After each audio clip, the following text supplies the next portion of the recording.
Salama, bien-aimés dans le Seigneur, c'est bien moi, votre sœur Déborah, l'humble servante du Seigneur et la vôtre aussi. Voilà, bien-aimés, aujourd'hui, je viens faire une exhortation sur le thème de la ruse. La ruse, qu'est-ce que c'est la ruse? Voilà, donc bien-aimés, nous sommes dans le chapitre 1, Samuel 18. Donc, le titre de ce chapitre, c'est David tue Goliath, jalousie de Saul. Mais on va plus parler il s'agira plus de la jalousie de Saul. Voilà, donc on va voir comment Saul s'est comporté avec David dans sa vie.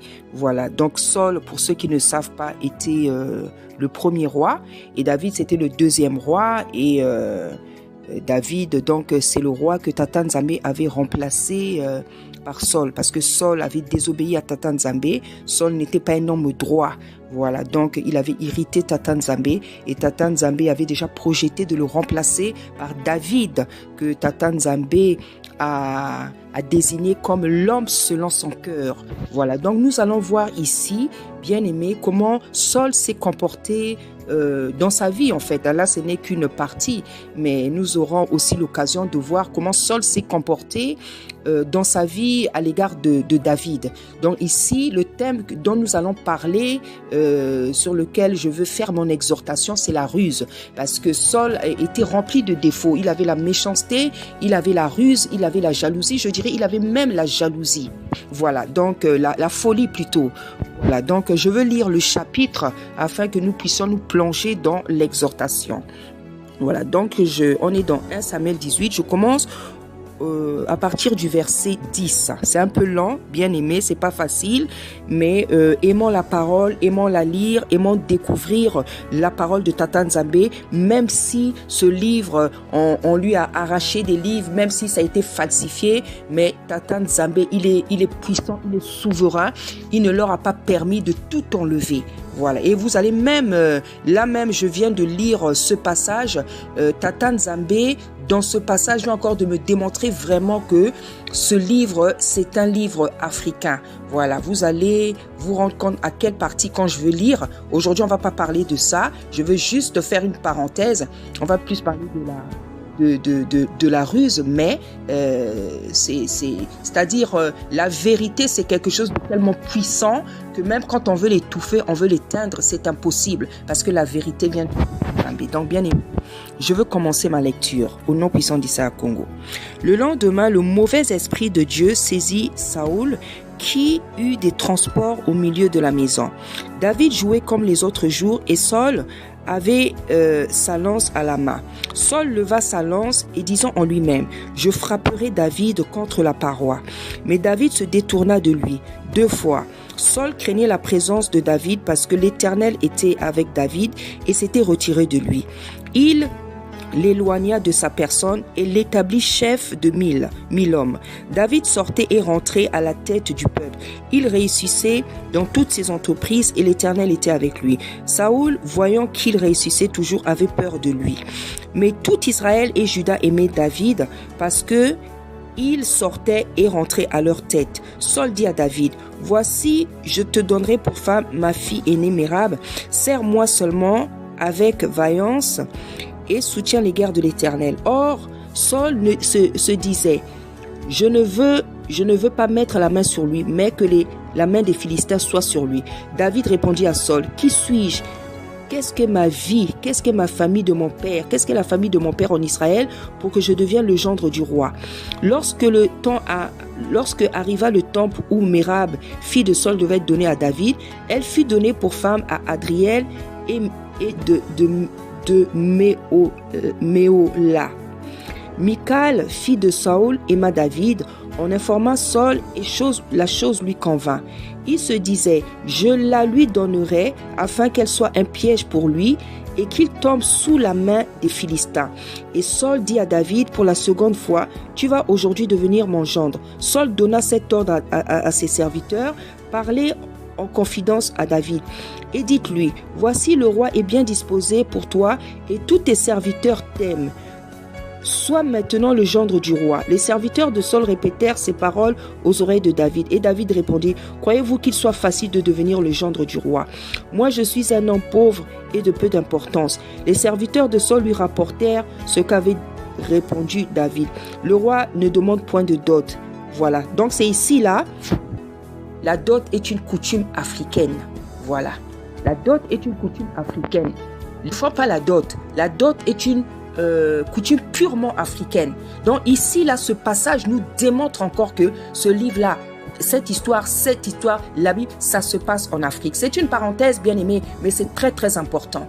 Parce que Tata Nzambe, je vous l'ai dit, il est décidé à démontrer. Pourquoi il fait ça? Parce qu'il voit que son peuple ne veut pas écouter la vérité, ne veut pas la saisir, ne veut pas l'accepter. Et en fait, ce n'est pas quelque chose de normal. C'est comme si quelqu'un qui a faim, on lui donne un gâteau, il dit non, je ne veux pas le gâteau. On te donne un bon gâteau là, à la fraise, à la cerise, tu as faim, tu as faim, mais tu dis non, je ne veux pas le gâteau. C'est quelque chose qui n'est pas naturel.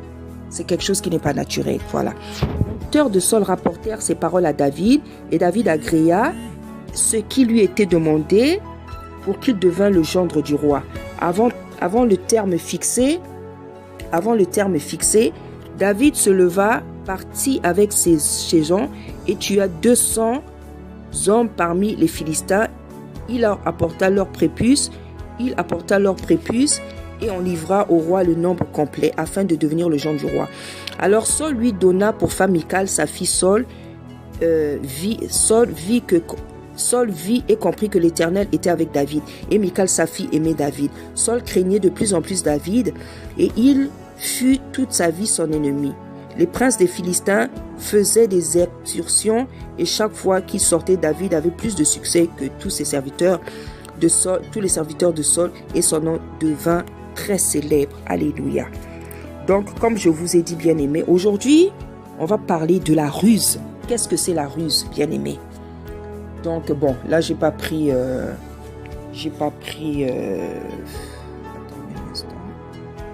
Voilà, je suis allé chercher dans Google. On nous dit la ruse, c'est un procédé habile pour tromper. Donc, procédé, c'est-à-dire une technique, une manière de faire pour tromper. Hein? On nous dit encore que c'est l'art de dissimuler, c'est l'art de tromper. Voilà, donc la ruse, c'est cette attitude qui consiste à adopter un comportement pour tromper une personne. Voilà. Donc, je vais un peu relire, voilà, donc au 10. Le lendemain, le mauvais esprit de Dieu de Tata Nzambe saisit Saul qui eut des transports, voilà. Et Saul avait, qui eut des transports au milieu de la maison. David jouait comme les autres jours. Et puisque David, il était chantre, il était musicien, c'est pour ça on dit je chante comme David. David jouait comme les autres jours et Saul avait sa lance à la main. Bon, bien aimé, là il est avec un enfant que lui il a pris.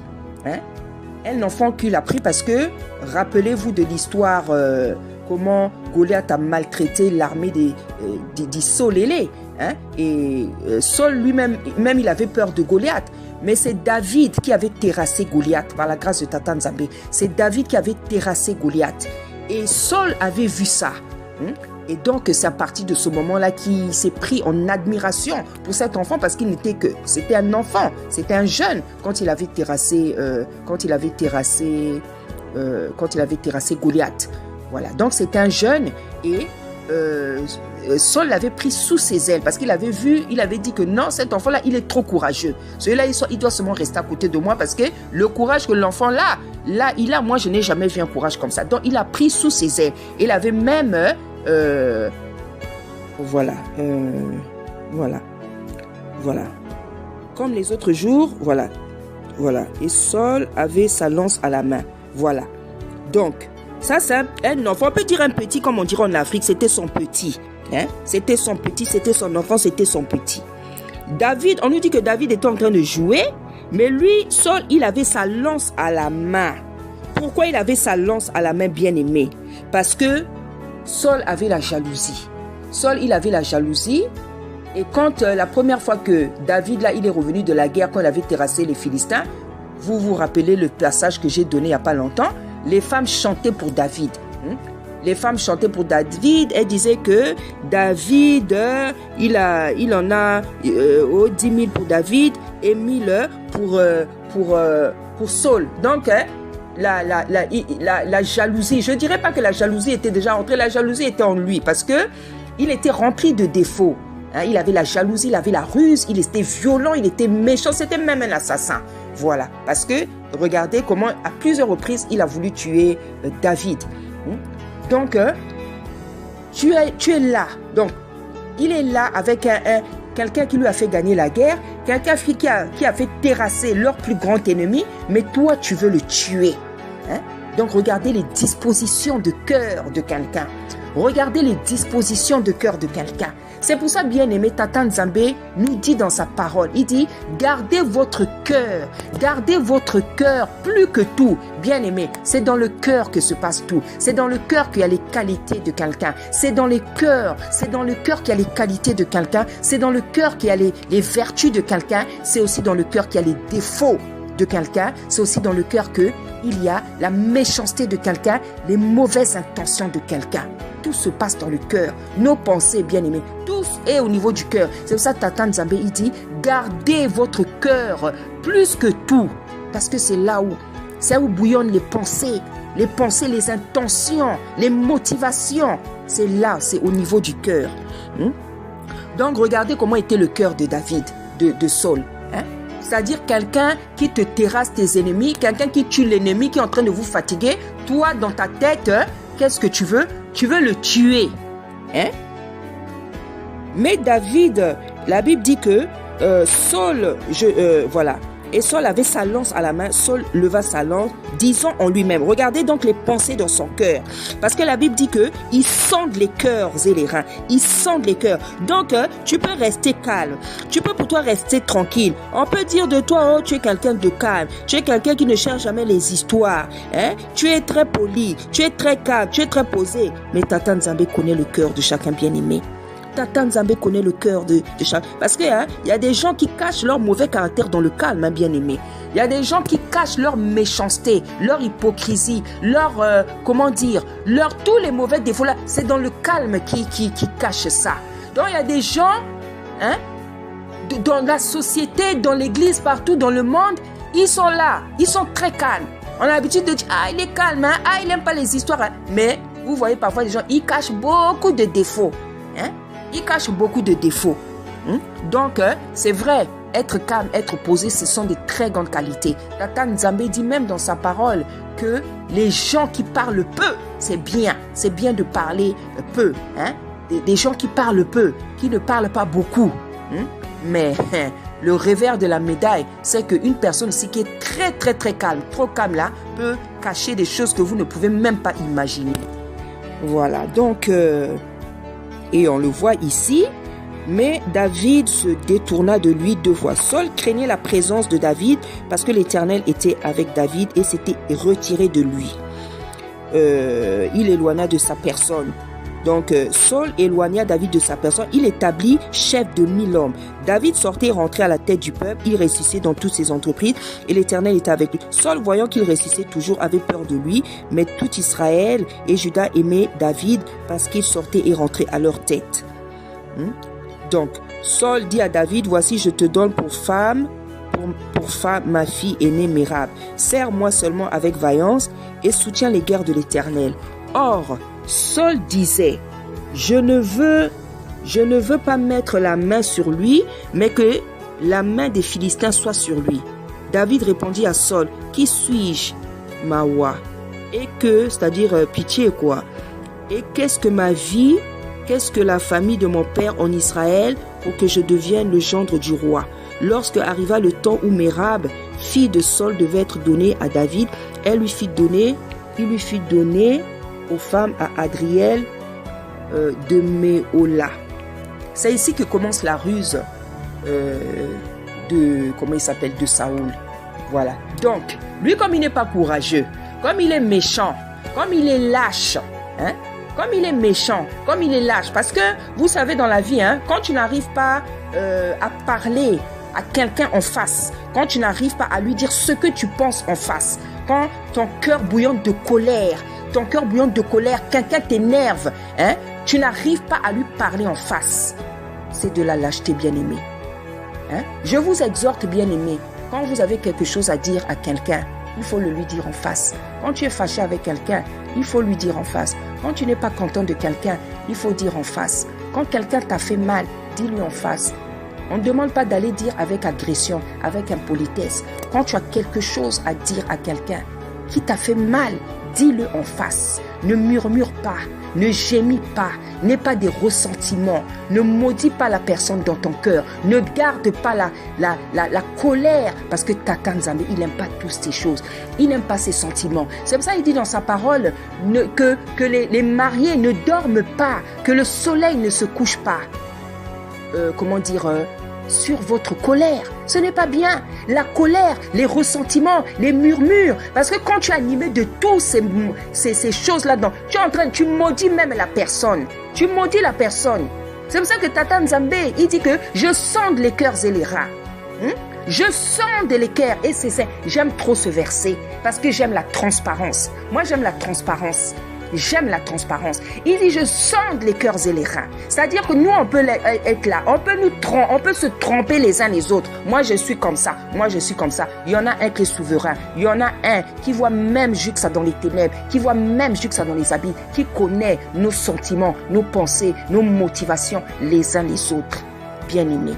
Donc, voyez les pensées de Saul. Donc, Saul, il propose sa fille à David, non pas parce qu'il aime David, non pas parce qu'il veut que sa fille soit heureuse, non pas parce qu'il veut que David soit heureux, parce qu'il veut que sa fille devienne un piège pour David. Hein? C'est-à-dire que en donnant, comme c'est sa fille, en donnant sa fille à David, comme c'est son père, il peut dire à sa fille, bon, tu vas faire comme ça, tu seras comme ça, tu vas faire comme ça avec lui, puisque c'est un homme qui n'est pas droit, il était prêt à tuer David. Alors, donner des mauvais conseils à sa fille, ça aurait été quoi pour lui? C'était quoi? C'était rien. Donc, Saul voulait donner ses filles à David pour que David devienne faible. Hein? David devient faible. C'était un piège. Il voulait même pas que sa fille soit heureuse. Il voulait même pas, il voulait même pas que sa fille soit heureuse. Ni David, puisqu'il voulait le tuer, ça veut dire qu'il l'aimait pas. C'était juste un piège. Voilà la ruse. Voilà la ruse, bien-aimé. Voilà l'identité de la ruse. Voilà cet esprit-là, parce que c'est un esprit, bien-aimé. La ruse, c'est quelque chose de terrible. C'est-à-dire que la ruse, comme on l'a dit, c'est l'art de tromper, de dissimuler. C'est une technique pour tromper. Et il y a des gens dans le peuple, dans la société, dans le monde qui ont ce défaut, ce mauvais défaut-là. C'est-à-dire, toi, tu calcules les gens. Hein? Tu calcules des calculs terribles, des calculs malsains dans ta tête, dans ton cœur, des calculs malsains, des calculs démoniaques. Hein? La ruse, c'est quelque chose de terrible. C'est-à-dire, tu vas chercher, réfléchir comment faire du mal à quelqu'un. Tu réfléchis comment faire du mal à quelqu'un, comment blesser une personne, comment lui faire du mal, comme on dit en lingala, vous savez des gens qui ont ce défaut-là. Quelle parole je pourrais sortir pour faire mal à un tel? Quelle parole je pourrais sortir? Quelle attitude je pourrais adopter, avoir pour lui faire mal, pour le blesser, pour la blesser? Il y a des maris qui font ça à leurs femmes. Il y a des femmes qui font ça à leurs maris. Hein? Il y a des amis qui se font ça les uns les autres. Dans la famille, ça existe. Dans le mariage, dans la société, au travail, dans l'église, bien-aimé. Voyez comment c'est pourri, bien-aimé, ce monde-là. Voyez comment ce monde est pourri, bien-aimé. Hein, bien-aimé. Vous voyez ce monde-là, comment il est constitué, hein? Donc, on a ici un homme très très bizarre qui veut donner sa fille en mariage à quelqu'un qui l'aime. Parce que David aimait Saul. Parce que David, il avait un bon cœur. C'était un enfant doux. Il était doux. Il avait un très bon cœur. Et vous allez vous en rendre compte plus tard à quel point David était bon. Hein? Si bien qu'un jour même, le chef de son armée lui a dit, toi, les gens qui t'aiment, tu ne les aimes pas. Mais ceux qui ne t'aiment pas, c'est ceux que toi tu aimes. David était comme ça. Parce qu'il était tellement bon, il était doux. Donc on a affaire à un beau-père qui n'aime pas son gendre parce qu'il est jaloux. Hein? Donc il est tellement jaloux, il est tellement, je ne sais pas comment, qu'il a oublié que non, lui et moi, on a les mêmes intérêts. Parce que leur intérêt commun, c'était quoi? C'était de terrasser les Philistins. Donc lui, il a même oublié ça. Donc, dans ce désir, dans ce besoin, lui aussi qu'il avait de terrasser les Philistins, lui, il est animé par la ruse. Hein? Il est animé par la ruse. C'est-à-dire, bon, je vais le laisser, il va marier mes enfants, on va le mettre sur le front, comme ça, les Philistins vont le tuer. Parce que, vous savez, quand une personne est bizarre, quand une personne a la méchanceté, la ruse, des comportements, cette personne-là, déjà, pour être comme ça, il faut manquer d'intelligence. Ça veut dire que tu n'es pas intelligent. Parce que quelqu'un d'intelligent ne réfléchit pas comme ça. Parce que justement, une personne intelligente réfléchit. C'est pour ça que quand on a beaucoup de défauts, l'intelligence est déjà partie. Hein. L'intelligence est déjà loin. Vous allez voir les personnes qui se comportent bizarrement dans la vie. L'intelligence les a déjà abandonnées depuis longtemps. Parce que l'intelligence, justement, nous permet de bien nous comporter. Une personne qui est intelligente ne peut pas avoir des comportements bizarres. Alors, lorsque vous lisez tout ça, vous comprenez que Saul, il n'était pas intelligent. Il réfléchissait pas. Hein? Il avait plus la jalousie, la méchanceté, la lâcheté, la violence, la ruse, des choses comme ça là. Donc il est prêt à donner sa fille pour piéger David. Mais il ne savait pas et il ne savait pas que Tata Nzambe était plus intelligent que lui et plus intelligent que nous. Et plus intelligent que lui. Parce que c'est ça. Hein? Et les gens qui ont des mauvais comportements dans la vie, ils oublient toujours que Tata Nzambe, il est plus intelligent que nous. Hein?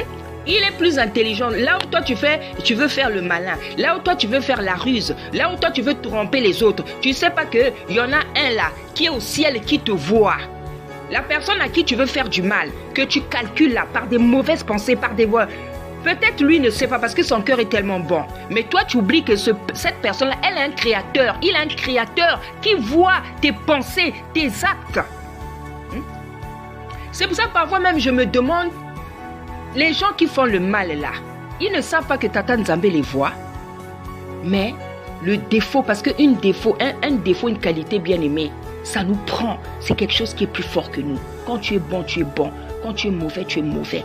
Donc, le défaut ou la vertu par laquelle qui te caractérise, c'est plus fort que toi parce que c'est tout simplement ta nature. C'est tout simplement ta nature. C'est pour ça que vous allez voir une personne qui est bonne. C'est difficile qu'elle fasse du mal. On pourra lui faire toutes les méchancetés. Elle va continuer à faire le bien. Et une personne qui est méchante, c'est pas facile qu'elle change. Parce que ce sont des natures. C'est pour ça que la délivrance, Tata Nzambe a donné la délivrance. La délivrance est là pour délivrer les captifs, comme on nous dit dans la Bible. Délivrer les captifs. Donc, il n'y a rien d'impossible à Tata Nzambe. La Bible dit que tout est possible à celui qui croit et rien ne lui est impossible. Peut-être que tu as ces choses en toi. Tu as la jalousie, tu as la ruse, tu as le mauvais cœur. Tu n'as pas aussi décidé. Tu n'as pas voulu naître comme ça. Parfois c'est héréditaire, parfois je ne sais pas. Mais rien n'est impossible, bien aimé, à celui qui croit. Et la Bible nous dit, tout est possible à celui qui croit. Rien ne lui est impossible à Tata Nzambe. Il peut te changer. Si tu as la ruse, si tu as la jalousie, si tu as la violence, si tu as la lâcheté, si tu as la rancune, le manque de pardon, beaucoup de choses comme ça que Tata Nzambe n'aime pas. Si toi seulement tu le veux, lui il peut te changer. Parce que la Bible dit, tout est possible à celui qui croit.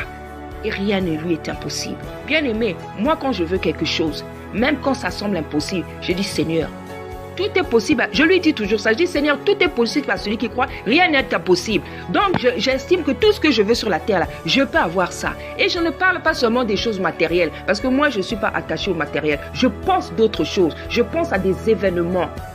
Voilà. Quand je parle comme ça, je pense pas aux choses matérielles. Oh Seigneur, le matériel, c'est pas ça qui est le plus important. Je pense à des situations, à des événements, à des circonstances que je veux que ça change.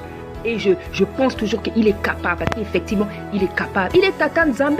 Regardez comment il a créé le ciel et la terre, les papillons, les collines, les vallées, les volcans, tous les animaux. Qu'est-ce qu'il n'est pas capable de faire? Il est capable. S'il a créé tout ça, il n'est pas capable d'enlever les défauts de quelqu'un. Le mauvais caractère, il n'est pas capable de... Il suffit seulement que tu le veuilles. Il suffit seulement que tu le veuilles parce que lui ne force pas. Tant que tu ne voudras pas, si tu ne cherches pas la délivrance, tu vas rester comme ça. Si tu la cherches de tout ton cœur, il va te la donner. Parce qu'il sait quand on cherche quelque chose de tout notre cœur.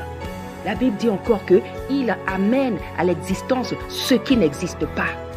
Voilà sa puissance, voilà son amour, voilà sa fidélité. C'est-à-dire que même quand tu as un défaut, même quand tu as un mauvais caractère, même quand tu as, je sais pas, il ne faut jamais désespérer, bien-aimé dans le Seigneur. Ne désespère même pas. Même si on dit de toi, ah, il a un mauvais caractère, oh, elle est jalouse, elle est bizarre, on te traite de tous les noms. Bien-aimé, accroche-toi à Tata Nzambe, accroche-toi à sa parole, parce que sa parole, c'est lui-même. Il est capable de tout, bien-aimé dans le Seigneur.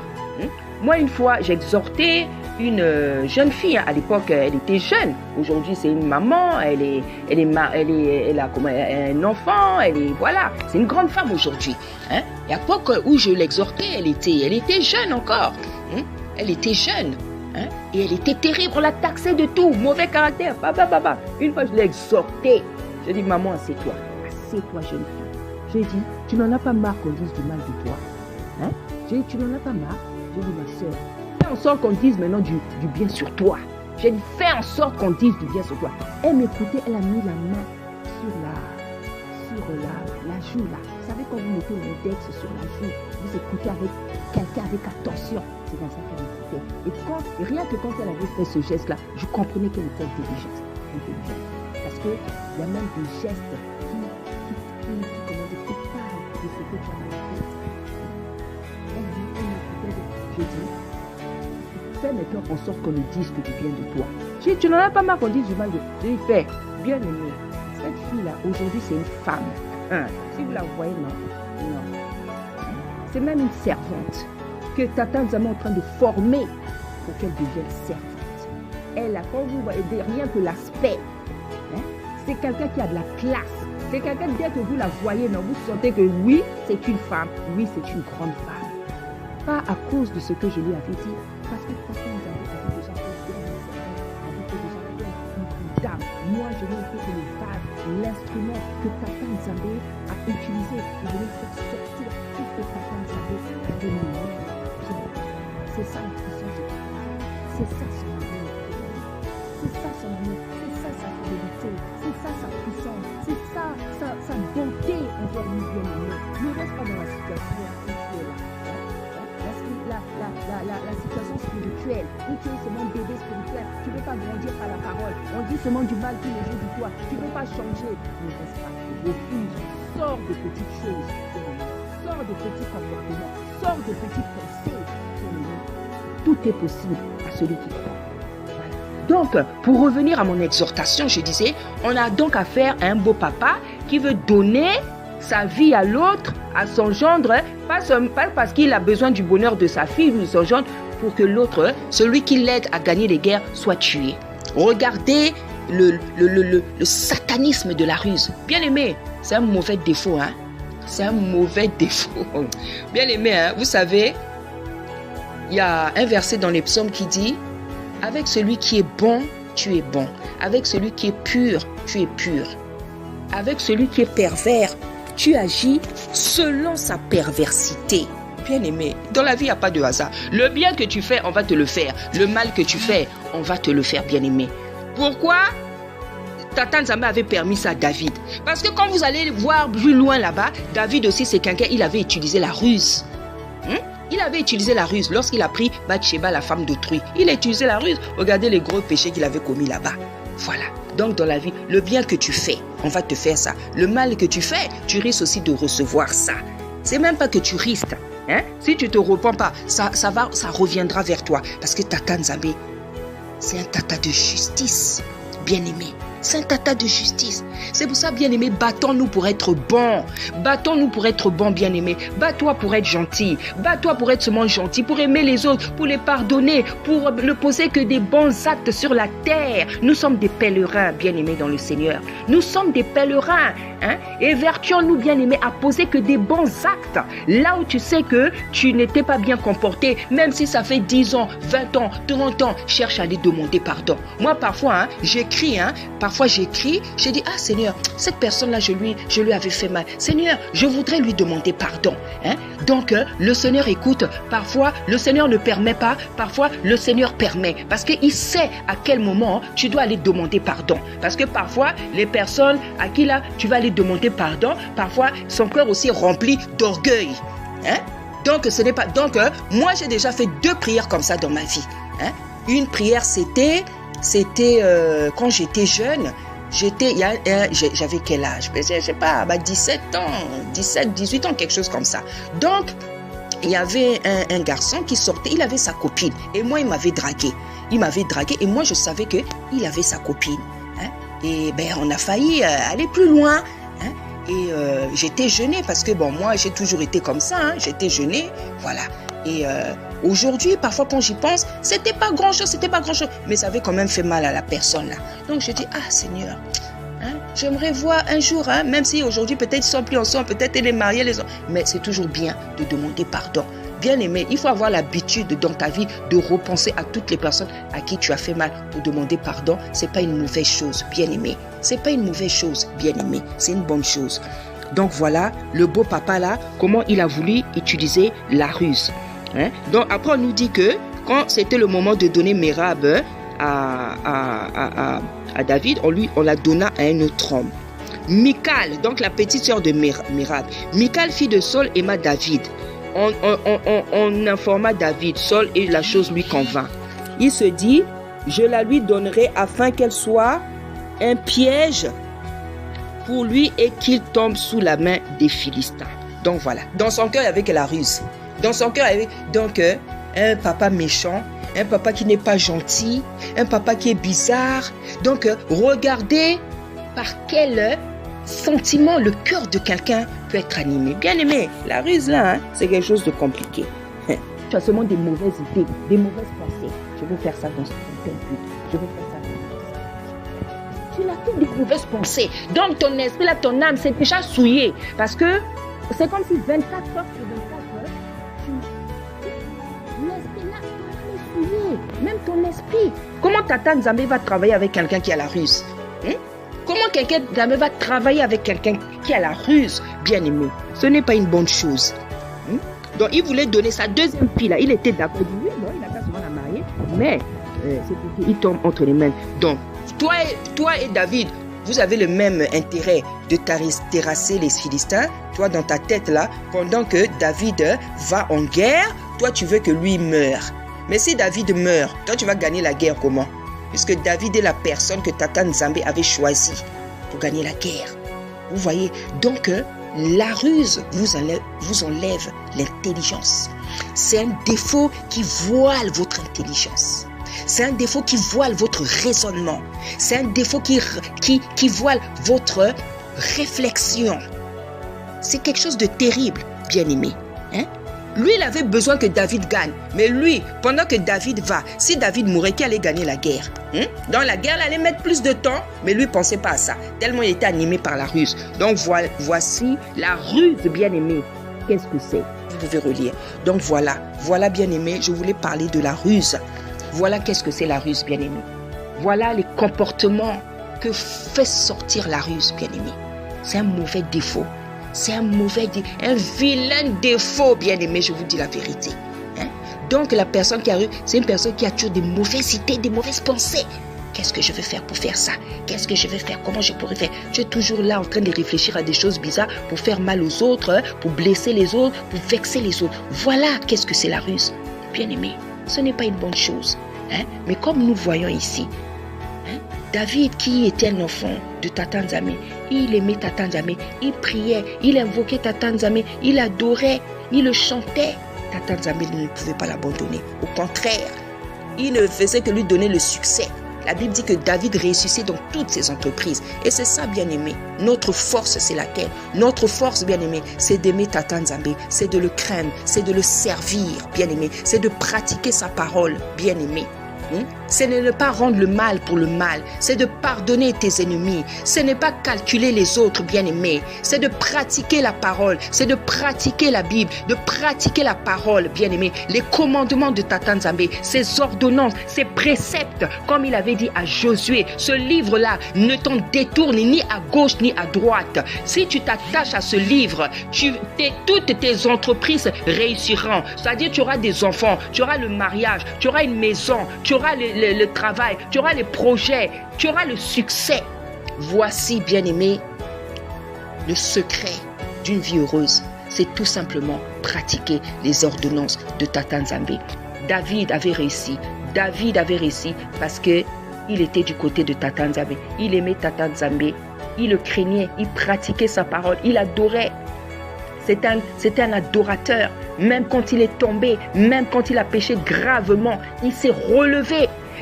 Il s'est relevé, bien-aimé, pour demander pardon à Tata Nzambe. Et lorsque nous lisons les psaumes, nous voyons comment David suppliait Tata Nzambe pour que Tata Nzambe le pardonne.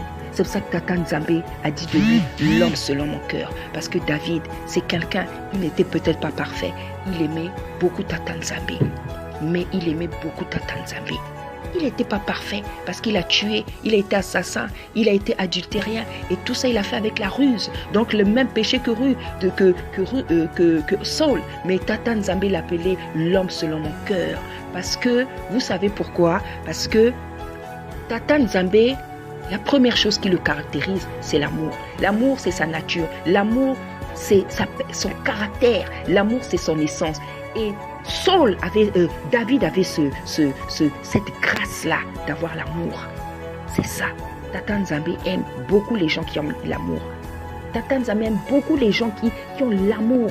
Vous allez même voir la Marie de Magdala. On nous dit d'elle qu'elle a été beaucoup pardonnée parce qu'elle avait beaucoup d'amour. Vous savez, quand vous avez beaucoup d'amour, vous êtes beaucoup pardonné. Tata Nzambe te pardonne beaucoup de défauts, beaucoup de péchés. Bien-aimé, la faiblesse de Tata Nzambe, c'est quand quelqu'un est rempli d'amour. Bien-aimé, je t'exhorte à ouvrir ton cœur, à te repentir de ce péché, à te repentir de ce péché, non seulement de ce péché, mais des autres péchés que tu peux avoir qui te poussent à faire du mal aux autres, qui te poussent à penser du mal sur les autres, bien-aimés, qui te poussent à blesser les autres, qui te poussent à vexer les autres, qui te poussent à ridiculiser les autres, qui te poussent à mépriser les autres, bien-aimés. S'il te plaît, ouvre ton cœur, fais la repentance. Personne de nous n'est parfait. C'est pour ça que Tata Nzambe, il a livré son fils afin que nous soyons délivrés du péché, de la méchanceté, de l'hypocrisie, bien-aimé, de la méchanceté, bien-aimé, bien-aimé. Ouvrons nos cœurs, faisons des repentances, bien-aimé. Nous avons commis beaucoup de péchés dans le passé, dans notre enfance, dans notre jeunesse, jusqu'aujourd'hui, bien-aimé. Nous commettons des péchés. Nous avons toute l'Église, le monde a besoin de se repentir. Nous devons avoir des cœurs repentants. Tous les jours, bien-aimés, nous devons demander pardon à Tata Nzambe parce que nous avons la nature pécheresse. Nous avons commis des péchés depuis le ventre de notre mère, sur le sein maternel, dans l'enfance, dans la jeunesse. Jusqu'aujourd'hui, nous en commettons. Donc, bien-aimés, c'est très important que nous fassions la repentance chaque jour parce que tous, autant que nous sommes remplis de défauts. Nous sommes remplis. C'est pour ça que Tata Nzambe a dû donner son fils pour nous pardonner, pour nous racheter, pour nous laver, pour nous sauver, afin que nous ne mourons pas, mais que nous gardions, nous héritions de la vie éternelle. Bien-aimés, soyez tous bénis, l'Église du Seigneur, au nom puissant d'Issaïa Congo. Merci.